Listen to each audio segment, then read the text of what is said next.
India's government just dropped an announcement that is set to completely reshape its energy future. So let's get right into it and break down this massive decision to open up the country's nuclear power sector to private companies. And hey, don't just take my word for it. Let's start with the Prime Minister's own words. Reforms का हमारा दायरा भी लगातार बढ़ रहा है। जैसे हमने स्पेस इनोवेशन को प्राइवेट सेक्टर के लिए ओपन किया, वैसे ही हम एक बहुत महत्वपूर्ण सेक्टर में भी कदम उठाने जा रहे हैं। हम न्यूक्लियर सेक्टर को भी ओपन करने की तरफ आगे बढ़ रहे हैं। इस सेक्टर में भी हम प्राइवेट सेक्टर की सशक्त भूमिका की नींव रखने जा रहे हैं। इससे small modular reactor, advance reactors और न्यूक्लियर इनोवेशन में अवसर बनेंगे। यह रिफॉर्म हमारी एनर्जी सिक्योरिटी और टेक्नोलॉजिकल लीडरशिप को नई शक्ति देगा। This is no small tweak, you guys. We're talking about a complete policy revolution, basically rolling out the welcome mat for private players in a field that's been run by the state for, well, forever. So here's the bottom line. For the very first time, private companies, we're talking both Indian and global firms, can now put their money into building, running, and maintaining nuclear power plants in the country. It's a genuinely historic shift. But you've got to be asking, why such a huge change? And why right now? Well, the answer comes down to one incredibly ambitious goal, a goal that's going to need a ton of cash and new tech to pull off. Okay, just look at these numbers for a second.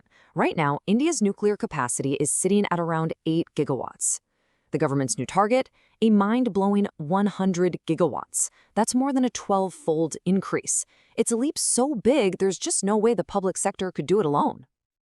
Now, this is where it gets really interesting for everyday people. What could all this ambition mean for you? Well, a big shift to cheaper nuclear power could potentially take a monthly electricity bill of, say, 6,000 rupees and slash it all the way down to 600. I mean, that's not just savings, that is a life-changing difference. And the good news just kind of cascades from there. We're talking about more than just money back in your pocket.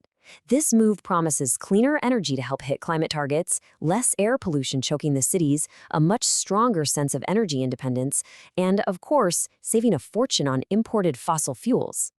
So, let's dig into how they're planning to do all this. Because India isn't just grabbing some playbook off the shelf. Nope, it's creating its own unique path, which, you guessed it, comes with both amazing opportunities and some pretty serious questions.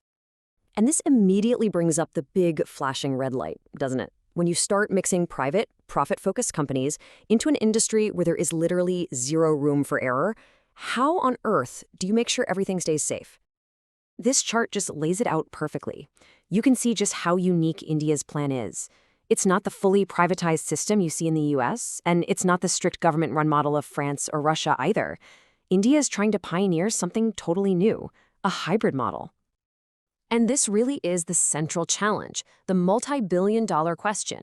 Can you really have a system that forces private companies, who are naturally focused on profits, to stick to the absolute highest, most expensive safety standards? But let's be clear about one thing. This policy isn't just about kilowatts and lower electricity bills. Not even close. This is a very smart, very calculated move on the global geopolitical chessboard. To really get the global picture, you first have to appreciate just how big this market is. As of last year, India was already the world's #3 consumer of electricity, right up there with China and the US.